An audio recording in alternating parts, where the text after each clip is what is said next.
tell you after Sanju you speak. Sanju. Thank you, Arnab. Arnab, I think, Aarti put the entire hypocrisy around Ilhan Omar so succinctly because she's obviously seen her from closer quarters than most of us on the panel.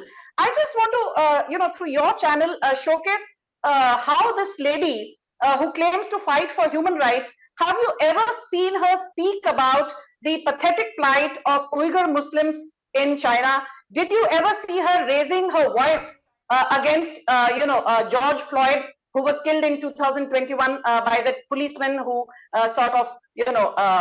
put his knee on Floyd's neck? Have you ever seen Ilhan Omar speak against the likes of a Goldman Sachs or a JP Morgan? In fact, we all celebrate capitalism, but the likes of Ilhan Omar, who always pretends to stand for the poor, I was doing some homework and I found out that apart from Pakistan, her biggest benefactors and her biggest patrons have been large corporate houses and investment banks from the US, be it a Carnegie Mellon, be it Goldman Sachs, be it JP Morgan, and she pretends to keep writing against these institutions but does not blink an eyelid while taking perks and benefits and enjoying their largesse. I also want to read out for whatever it is worth. I have very little regard for Amnesty International, but since Amnesty International reports have been frequently quoted by the likes of Ilhan Omar, especially when she decided to boycott Prime Minister Modi's speech in the Congress a few months back.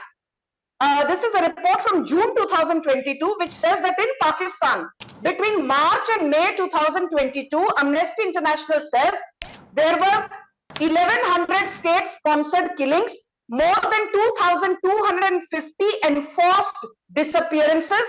There was an instance of a Baluchi student being picked up and he disappeared from the University of Punjab in Lahore. Baluchi students are being picked up from the University of Karachi and they're never seen. Nobody knows what happens to them.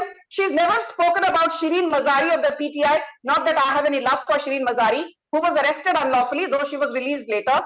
She has never spoken about noted Pakistani journalist Arshad Sharif, who was killed in broad daylight by Shehbaz Sharif's goons. She has never spoken about Zahir Jafar, a transgender activist from Pakistan who was brutally murdered. No. Let's make it a shorter list than that. Machinery. Yeah, I take your point, but the point is this, viewers, why are we raising this person? Many people will be saying, who is Ilhan Omar? Well, let me tell you, there are some Indians who live on crumbs. They have an intellectual complex. Anything from America they love. They have an inferiority complex. There is one person called Akar Patel. I don't know who he is. I also have been told he's a member of the Editors Guild of India. I don't know which guild or which newspaper he ever edited. Now, Akar Patel says Ilhan Omar is a great person.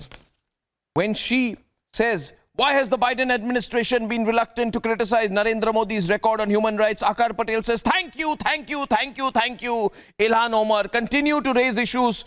And then, at the same time, The Wire, Gaurav, The Wire, Sushant, publishes an article.